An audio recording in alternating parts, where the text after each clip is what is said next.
Bismillahirrahmanirrahim. Assalamualaikum warahmatullahi wabarakatuh. Waalaikumsalam warahmatullahi wabarakatuh.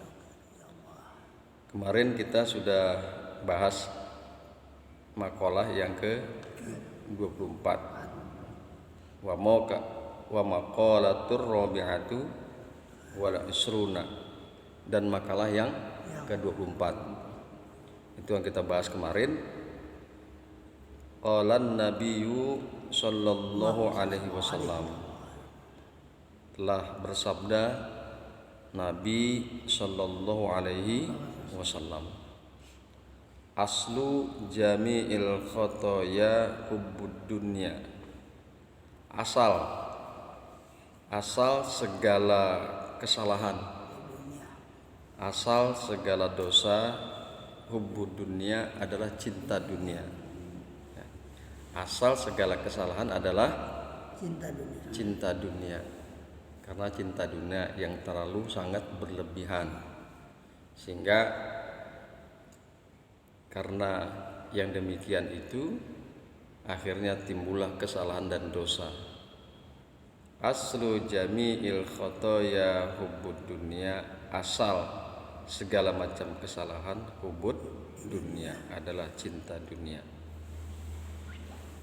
Wa aslu jami'il fitani man'ul usri waz zakati, dan asal segala bencana, man'ul usri, yaitu menolak 1/10 harta, waz zakati, dan menolak zakat. Artinya semua bencana itu adalah karena tidak mau menunaikan zakat, tidak mau menunaikan 1/10 dari hartanya. Ya. Jadi itu yang kita bahas kemarin. Makanya umat Islam ini harus menunaikan zakat. Iqamus shalah wa ita'uz zakat. Itu memang wajib, itu menunaikan, melaksanakan sholat, wa ita'uz zakat, dan menunaikan zakat. Kalau seandainya saja umat Islam tidak mau membayarkan zakat, maka akan timbullah berbagai macam bencana. Kemarin kita singgung tuh, kok bisa begitu? Perlu disadari bahwa kemiskinan itu adalah faktor kejahatan, faktor untuk orang berbuat kriminal. Sedangkan zakat itu adalah diperuntukkan untuk menuntaskan kemiskinan salah satunya.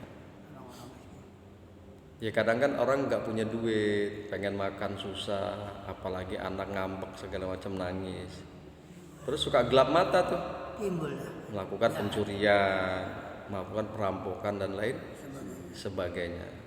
Seandainya saja orang tersebut diberikan harta zakat, maka insya Allah tidak akan timbul bencana seperti itu.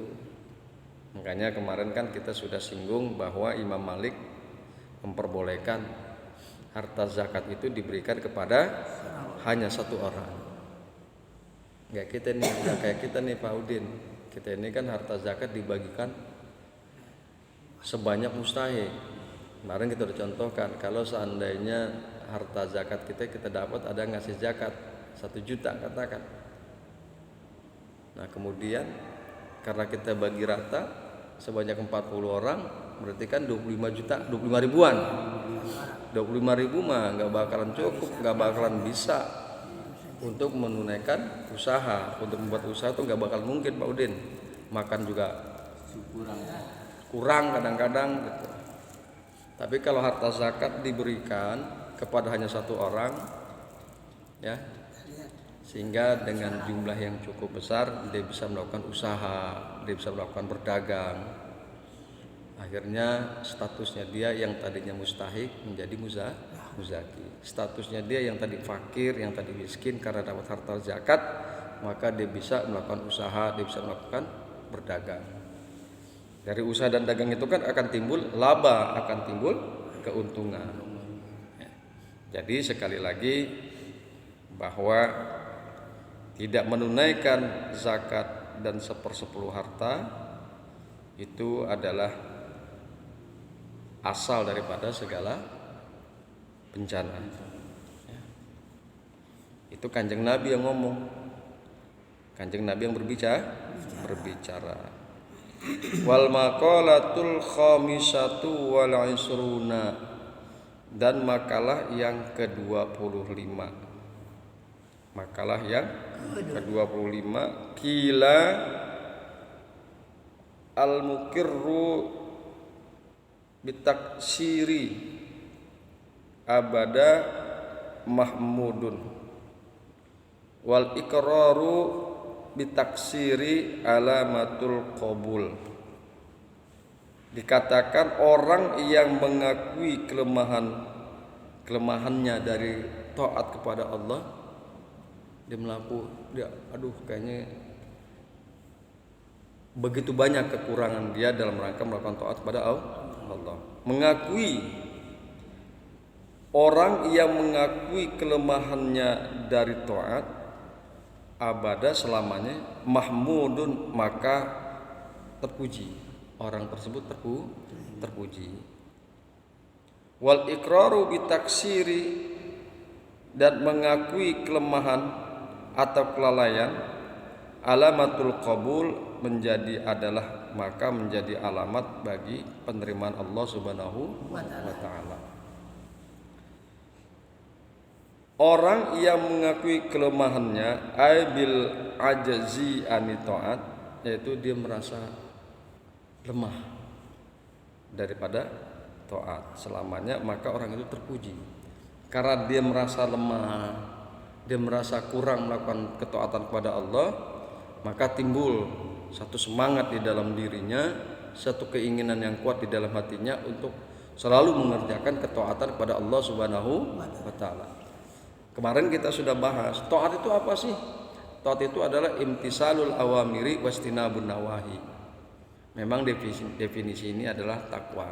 Cuman kalau kita ambil dari situ, maka apa yang kita lakukan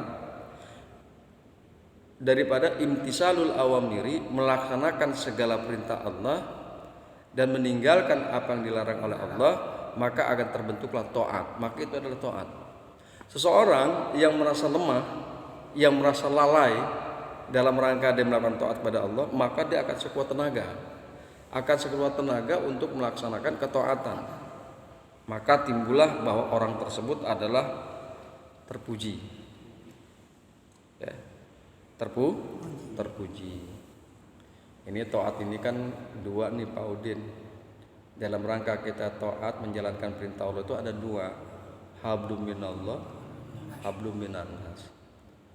Hablum minallah, salat, puasa, melakukan sunat, salat sunat, tahajud segala macam, ya, yang hubungannya langsung pada Allah seperti zikir, itu juga taat. Hablum minannas, kita ini kan hidup bersosialisasi. Kita ini hidup kan tidak sendiri di atas dunia, punya tetangga dan lain sebagainya. Pasti itu Allah ada perintahkan bagaimana caranya kita diperintahkan oleh Allah untuk berbuat baik kepada tetangga, kepada keluarga dan lain sebagainya. Wabil walidaini ihsana wazil kurba wal yatama wal masakin, itu perintah Allah. Wabil walidaini ihsana, dan dengan kedua orang tua hendaklah kalian berbuat baik. Wazil kurba, dan kepada kaum kerabat, wal yatama, dan anak-anak yatim, wal masakin, dan orang miskin. Nah, ketika kita melakukan hal yang demikian itu yang bersifat hablum minannas, maka itu juga namanya ketaatan. Jadi ketaatan itu bukan hanya kepada Allah saja, hablum minallah, tapi menjalankan perintah Allah dalam rangka hablum minannas, itu juga merupakan ketaatan. Ya. Meninggalkan apa yang dilarang oleh Allah dalam rangka hubungan dengan Allah, katakan, itu juga namanya ketaatan. Meninggalkan apa yang dilarang oleh Allah dalam rangka kita berhubungan antar manusia di tengah masyarakat, bersosialisasi, ada yang diperintahkan untuk tidak dilakukan, itu juga namanya taat pada Allah. Mencuri misalnya, itu juga merupakan ketaatan pada Allah.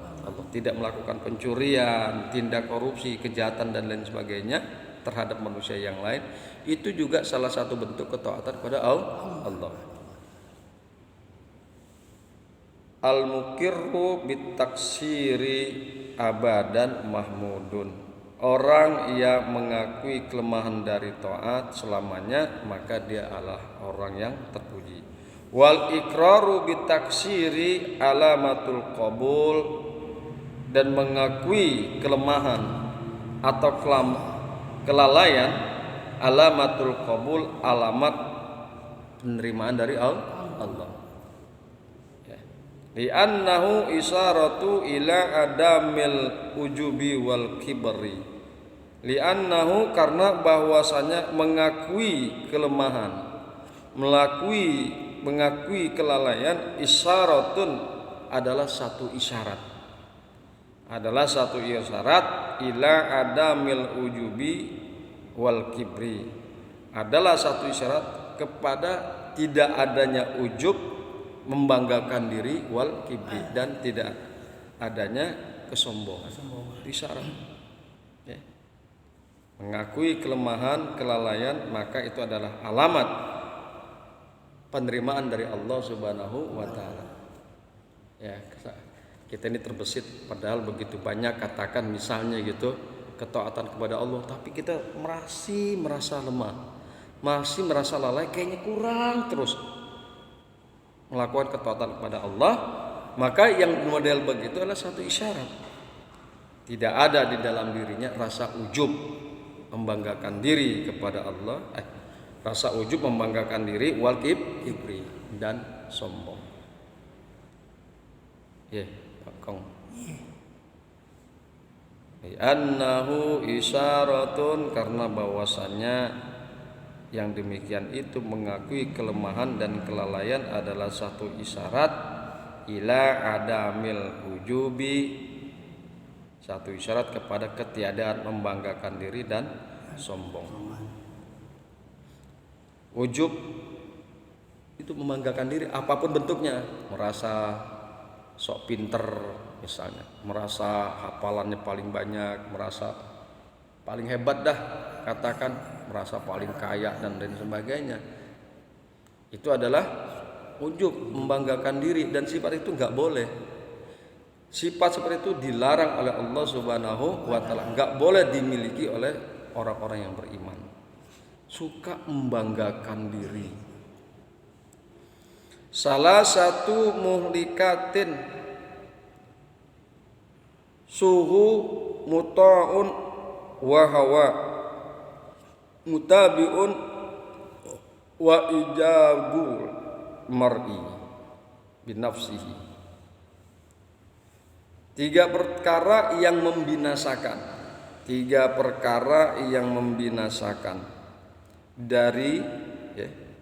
daripada diri. Tiga perkara yang membinasakan diri, yaitu rasa pelit yang ditaati. Semerek yang muncul kurang mah. Susah kalau buat sedekah tuh, pelit aja. Ada aja alasannya tuh. Ada aja alasannya. Bukan dia nggak punya duit, punya duit. Bukan dia nggak punya harta, tapi susah banget, sulit untuk melakukan sedekah misalnya. Rasa pelit yang ditaati, kemudian hawa nafsu yang selalu diikuti, kemudian yang ketiga ujub terhadap diri sendiri, membanggakan diri. Nah, itu tiga perkara yang akan membinasakan seseorang. Salah satu muhlikatin, tiga perkara yang membinasakan, salah satunya adalah membanggakan diri. Orang paling nggak demen Kong sama orang yang belagu sok paling pinter, sok paling cerdas. Itu namanya membanggakan diri. Sok kaya, pokoknya membanggakan diri itu, orang tuh siapapun nggak akan demen, nggak akan suka. Ketika menghadapi hal yang demikian itu, sesungguhnya telah terjadi kebinasaan dalam dirinya, akan dijauhi oleh teman-temannya, akan dihindari oleh orang lain karena kagak suka dengan sikapnya dia yang membanggakan diri. Kemudian wal kibri dan sombong. Dan sombong. Apa itu sombong? Sombong itu ya kita sudah paham lah, sombong. Jadi ini perkara yang nggak boleh dimiliki oleh umat Islam, rasa sombong. Makhluk yang pertama kali sombong itu adalah iblis. Iblis, wa isqulna lil malaikatis juduli adama fasajadu illa iblis, dan ingatlah tatkala kami berkata, kami berfirman kepada malaikat untuk sujud kepada Adam. Sujud di sini adalah sujud penghormatan. Sujud penghormatan karena mengakui keunggulan Adam terhadap malaikat. Ya, itu dalam surat Al-Baqarah diceritakan. Dan ingatlah ketika Allah berfirman kepada malaikat, inni ja'ilun fil ardi khalifah. Sesungguhnya aku akan membuat khalifah di atas dunia, menjadikan manusia itu khalifah. Ataj'alu fiha, apakah engkau wahai Allah akan menjadikan di dalam dunia ini, di bumi ini orang yang suka membunuh, menumpahkan darah dan suka membuat kerusakan. Nah, itu diceritain itu di sini bagaimana akhirnya Allah mengajarkan kepada Adam sebagai calon khalifah segala macam benda. Ketika ditanya, didorong tuh benda-benda itu kepada malaikat. Coba kau ceritakan tentang nama-nama benda-benda tersebut. Subhanaka la ilma lana illa ma 'allamtana. Malaikat ngomong gitu, maksudnya engkau ya Allah, tidak ada kami memiliki ilmu pengetahuan kecuali apa yang kau ajarkan kepada kami. Ya Adam, ambihum bi asma'ihim. Hai Adam, sebutkanlah nama-nama benda-benda ini kepada para malaikat. Falamma amba'hum bi asma'ihim qala, maka tatkala Adam ini menyebutkan nama-nama tentang benda-benda tersebut, maka Allah berkata, alam aku lakum inni a'lamu ghaibas samawati wal ardh. Bukankah aku telah ngomong kepada kalian, hai malaikat, aku ini lebih mengetahui, maha mengetahui perkara yang di langit dan perkara yang di bumi, dan aku maha mengetahui apa yang ada di dalam hatimu dan apa yang kau sembunyikan, yang kau keluarkan berupa perkataan aku tahu, kata Allah, dan apa yang kau sembunyikan di dalam hati aku pun tahu, kata Allah. Nah, di sini terlihat keunggulan daripada Adam alaihissalam. Dia lebih mengetahui tentang ilmu-ilmu tentang nama-nama benda-benda, sedangkan malaikat tidak mengetahui. Karena itulah akhirnya wa izqulna lil malaikati isjudu li adama fasajadu, dan ingatlah tatkala kami perintahkan, kami berkata kepada malaikat, sujudlah kalian kepada Adam. Karena ternyata Adam lebih pintar, Adam lebih pandai. Illa iblis, kecuali iblis kagak mau sujud. Pada saat yang bersamaan dulu sebetulnya iblis dan malaikat itu adanya di surga, Pak Udin. Di surga adanya. Iblis di surga, malaikat di surga. Kebetulan di antara mereka itu salah satu di antara malaikat, salah satunya ada iblis. Makanya dikatakan illa iblis. Maka iblis enggak mau sujud kepada Adam, enggak mau sujud penghormatan kepada Adam. Aba wastakbaro, iblis itu enggan dan sombong. Aba wastakbaro wa kana minal kafirin, dan adalah iblis termasuk golongan orang-orang kafir. Dia enggak mau sujud kepada Adam karena dia merasa dirinya lebih mulia, lebih tinggi kedudukannya. Aku diciptakan dari api, kata iblis, sedangkan Adam dari tanah. Dia enggak mau sujud kepada Adam. wastakbara, dan dia sombong. Makanya nggak salah kalau ada orang bilang ada orang sombong itu adalah cucunya iblis. Ya salah ya. Iya, ada suka begitu Pak Udin. Orang sombong itu adalah cucunya iblis. Karena apa? Makhluk yang pertama kali sombong itu adalah iblis. Nah itu nggak boleh kita berlaku sombong. Apa sih lagi yang mau disombongin sama kita? Ya Kong ya? Iya. Jadi sekali lagi, mengakui kelemahan atau kelalaian daripada taat, alamatul qabul, adalah menjadi alamat diterimanya oleh Allah Subhanahu wa taala. Li'annahu, karena mengakui kelemahan dan kelalaian, isyaratun, adalah satu isyarat, ila adamil ujubi, satu isyarat kepada ketiadaan wujub membanggakan diri, dan satu isyarat ketiadaan sombong berada di dalam dirinya. Bismillahirrahmanirrahim. Wal maqalatus sadisatu wal isruna, dan makalah yang ke-26. Makalah yang 26, kila dikatakan kufranun ni'mati lu'mun. Kufur nikmat itu adalah satu kecelaan. Kufranun ni'mati lu'mun. Kufur nikmat adalah kecelaan. Wa suhbatul ahmaki, dan berteman dengan orang yang sakit akalnya, yang akalnya kagak sehat. Berteman kepada orang yang akalnya kagak sehat, su'mun, adalah kesialan, sial gitu. Sial kalau kita berteman dengan orang yang akalnya kagak sehat. Ya Pak Udin. Makanya kita kudu pilih-pilih temen. Karena kalau sampai kita salah berteman, maka itu akan mempengaruhi watak kita. Bertemannya kita dengan orang akan mempengaruhi watak kita. Itu sedikit banyak begitu. Ya kan ada juga peribahasa mengatakan kalau kita berteman dengan tukang minyak wangi, maka badan kita wangi. Kalau kita berteman dengan tukang minyak, bau minyak. Yang lebih kagena kalau kita berteman dengan tukang penyedot tinja. Tinja itu Baudin. Maka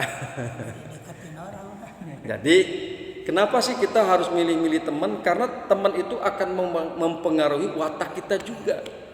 Yang tadinya soleh, ya, yang tadinya soleh, orang baik-baik, berteman dengan orang yang tukang mabok. Bisa jadi dia juga akhirnya ke bawah-bawah jadi tukang mabok. Yang tadinya orangnya baik-baik aja berteman dengan maling. Bisa jadi ke bawah-bawah jadilah dia seorang maling. Kufrun ni'mah, kufranun ni'mah lu'mun. Kufur nikmat adalah kecelaan. Wa ista'azzana rabbukum la in syakartum la ajidannakum. Ini kalau dibahas masalah nikmat selalu terbawa-bawa dengan firman Allah tersebut. Wa ista'azzana rabbukum, dan ingatlah tatkala Tuhanmu mempermaklumkan. Ketika Allah mempermaklumkan la in syakartum la ajidannakum. Sungguh jika engkau bersyukur akan nikmatku yang aku berikan kepada kalian, nikmatku yang aku berikan kepada kamu, la ajidannakum, sungguh aku akan tambahkan nikmatku. Lamnya lam qasam, lam sumpah, sumpah kata Allah, jika kalian bersyukur kepada nikmatku, la ajidannakum, sumpah aku akan tambahkan nikmatku. Kalau seandainya, bukan seandainya, kalau Allah sudah bersumpah pasti itu akan dilaksanakan. Emangnya manusia kalau sumpah kagak dilaksanakan. Tapi ketika Allah sudah sumpah, maka apa yang disumpahkannya itu pasti Allah laksanakan. Sungguh kata Allah, sumpah, jika engkau bersyukur dengan nikmatku, apa saja tuh nikmatku, berupa kebahagiaan dan kegembiraan, itu kan nikmat Pak Udin. Naik pangkat, naik jabatan, itu nikmat. Udah lama enggak punya anak, kawin lama, nikah udah lama, tapi kagak dikasih anak. Ada enggak yang begitu Pak Udin? Banyak. Ketika dikasih anak, itu nikmat yang sangat luar biasa. Jika kalian bersyukur dengan nikmatku, dengan segala nikmat yang aku berikan, la ajidannakum, sungguh aku akan tambahkan nikmatku. Pedagang kau ngejit habis dari mana? Jualan. Lumayan dong untungnya, lumayan 50.000 jualan. Bersyukur dengan uang keuntungan 50.000. Bersyukur kepada Allah. Allah udah janji, la ajidannakum, sungguh aku akan tambahkan dengan sebab syukur. Bisa jadi hari ini, kemarin kita untung cuma 50.000, tapi karena kita bersyukur akhirnya jadi untung hari ini 75.000. 75.000 kita bersyukur, insya Allah besok 100.000 untung kita. Dan perlu diingat, syukur itu adalah sebetulnya Pak Udin kunci kesuksesan. Kunci kesuksesan. Kan berarti kalau dia untung hari ini 50, kemarin dia untung 50, sekarang untung 75, besok untung 100, besok lagi 125, itu kan kesuksesan. Ya Pak Udin nih. Pak Udin kan nih pegawai nih. Dulu kan nggak sekonyong-konyong Pak Udin menjadi kepala bagian misalnya. Dulu hanya sekedar pegawai biasa. Ya Allah, aku bersyukur kepada Engkau, aku diterima pekerjaan. Meskipun sebagai pegawai rendahan, ya Allah, kan gitu. Bersyukur. Dengan apa cara bersyukurnya? Selain bersyukur kepada Allah, dia giat bekerja. Kan begitu. Tanda syukur itu adalah tambahnya kenikmatan.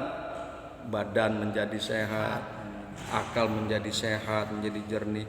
Akhirnya giat dia kerjanya makin giat sebagai ekspresi daripada syukur. Dia lihat nih kepala bagiannya, waduh ini kayaknya Pak Udin rajin, pagi-pagi udah sampai kantor. Tanya dari Bogor jam berapa Pak Udin? Waduh dari jam 4 Pak. Kayak gitu nggak pakai pulang, nggak nginep selama bekerja. Akhirnya dia dilihat rajin segala macam. Udah deh sekarang dinaikin jabatannya. Bersyukur lagi dengan naik jabatan.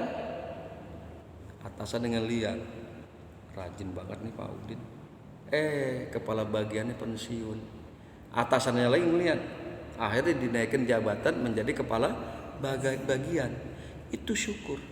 Jadi sekali lagi syukur itu harus tetap kita tanamkan di dalam diri kita, dan kita wujudkan rasa syukur itu dengan perbuatan yang diperintahkan oleh Allah Subhanahu wa taala. Insya Allah dengan syukur atas nikmat yang Allah berikan, Allah tambahkan nikmat tersebut, dan Allah jadikan dengan la ajidannakum sebagai satu kalimat yang menjamin, merupakan jaminan dari Allah bahwa itulah kunci kesuksesan.